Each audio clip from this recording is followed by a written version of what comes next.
सच्चिदानन्दरूपाय विश्वोत्पत्त्यादिहेतवे तापत्रयविनाशाय श्रीकृष्णाय वयं नुमः। पहले भी एक दो बार प्रयास किया कि लाइव वीडियो के माध्यम से आप सभी से भागवत जी के छंदों पर चर्चा करूं, लेकिन जहां मैं रहता हूं यहां इंटरनेट बहुत अच्छी सुविधा के साथ नहीं था, तो वीडियो तो लाइव हो ही नहीं पा रहा था। एक दो बार ऑडियो के माध्यम से लाइव होने का प्रयास किया और वो कार्य फिर आगे नहीं बढ़ पाया। वर्तमान में गांव में इंटरनेट की सुविधा थोड़ी बढ़ी है, तो अब लाइव वीडियो संभव हो पाया है। तो बहुत से मित्रों का आग्रह था कि भागवत जी के छंदों पर लाइव चर्चा हो, तो इसलिए अभी प्रयास मैं कर रहा हूँ कि इसको एक धारावाहिक के रूप में एक सप्ताह के भीतर भागवत जी के सभी छंदों पर चर्चा हो जाए। इस पेज में लगभग 1500 लोग जुड़े हुए हैं और फेसबुक में मेरे 3 अकाउंट हैं, तीनों में 5-5 हज़ार लोग जुड़े हुए हैं। तो मैं इस पेज के अलावा उन तीनों अकाउंट में भी इस वीडियो को शेयर करते जाऊंगा। तो जितने लोग इस वीडियो से लाभ उठा सके तो मुझे प्रसन्नता होगी कि भागवत जी के छंदों पर मैंने कुछ प्रयास किया और किसी को लाभ हुआ। जिनको भी अच्छा लगे तो इस वीडियो को शेयर कर लेंगे और अधिक से अधिक लोग लाभ उठा सकें, ये प्रयास हम सबका रहना चाहिए। भागवत जी में 18,000 संस्कृत श्लोक कहे जाते हैं, माने गए हैं, मान्य भी हैं, लेकिन गिनने पर इनकी संख्या है 14,099। तो 4,000 श्लोक लगभग कम हैं। तो ये भागवत जी की अपूर्ण अभी वर्तमान में जो प्रति है वो अपूर्ण है, ऐसा भी नहीं है। पुराणों में छंद श्लोकों की गणना का जो कार्य है उसके लिए 6-7 नियम बताए गए हैं।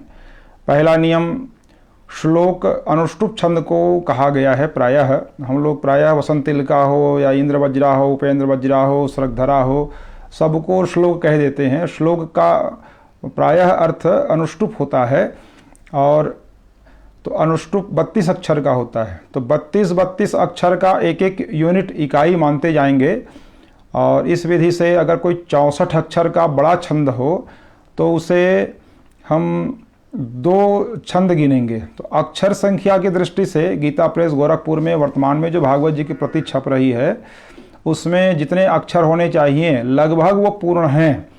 5,70,72,000 अक्षर होने चाहिए, तो उतना लगभग है।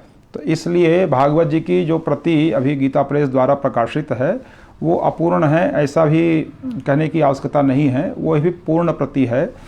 किसी को नमस्कार किया जाए उसे भी एक पूर्ण श्लोक गिना जाता है। जैसे दुर्गा सप्तशती में नमस्तस्यै नमस्तस्यै नमस्तस्यै नमो नमः जहाँ पर भी आया है तो उसको 6-7 श्लोकों में गिना गया है।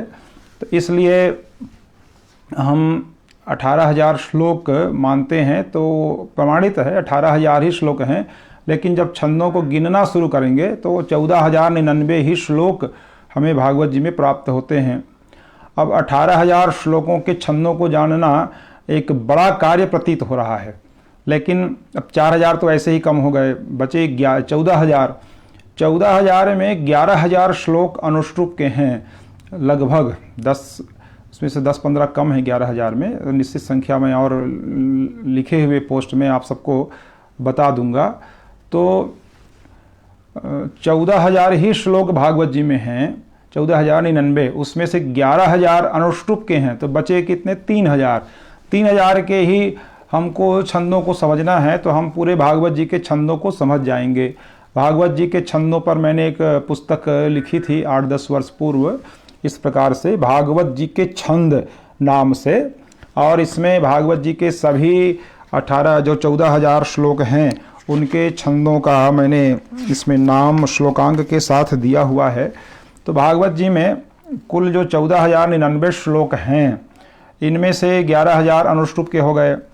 अब बचे जो लगभग 2006 जो उस बचे हुए में भी 484 श्लोक ऐसे हैं जो पंचम स्कंध और कुछ अन्य स्थलों में आए हुए गद्य खंड जैसे हैं। उनको भी अगर कम कर लें तो 2619 श्लोक ही बचते हैं जो अनुष्टुप नहीं हैं या गद्य खंड नहीं हैं।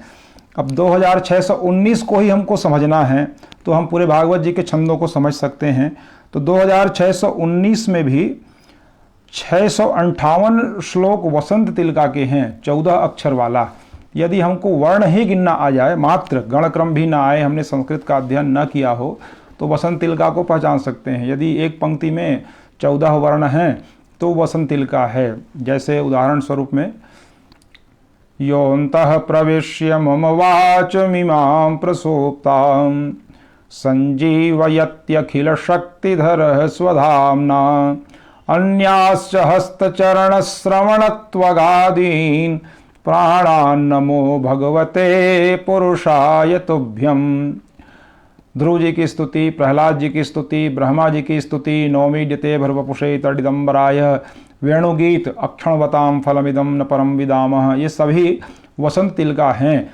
तो ये लगभग 660 के आसपास ये आए हैं। मैंने सभी का श्लोकांक अपने ग्रंथ में दिया हुआ है।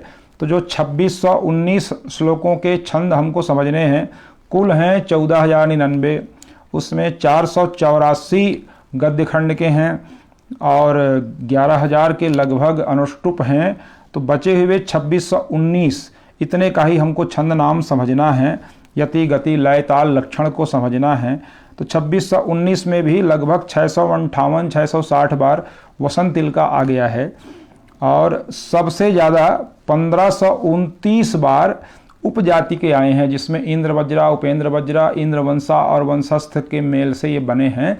इनकी संख्या भी 1529 है। तो केवल जो अपशेष बचे, कुल 18,000 नहीं हैं, 14,099 हैं। उसमें अनुष्टुप को घटा दिए, उसमें गद्य खंड को घटा दिए, उसमें 658 60 बार जो वसंत तिलका के आए हैं उनको भी कम कर दिए और 1529 उपजाति के हैं उनको भी कम कर दिए। तो कुल 213 श्लोक ही बचते हैं जो 22 प्रकार के छंदों में हैं।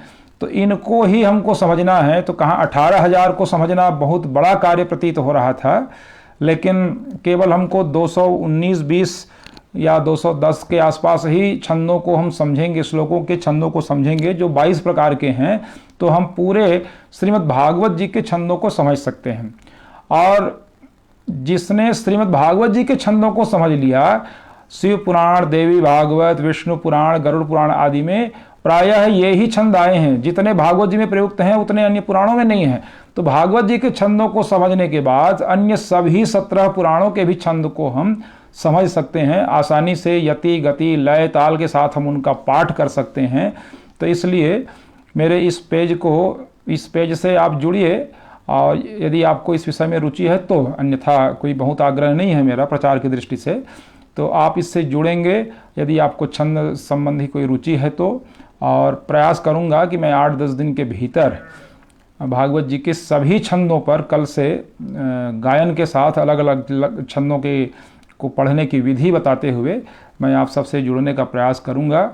और प्रतिदिन 1-2 वीडियो डाल करके विभिन्न छंदों को किस विधि से पढ़ा जाए और भागवत जी में वो कहाँ कहाँ पर आए हैं, इनकी भी चर्चा मैं करने का प्रयास करूंगा। आप सभी इससे अधिक जुड़ते जाएं और उपयोगी हो तो इसको शेयर करते जाएंगे, यही आप सबसे आग्रह है। जय श्री कृष्ण।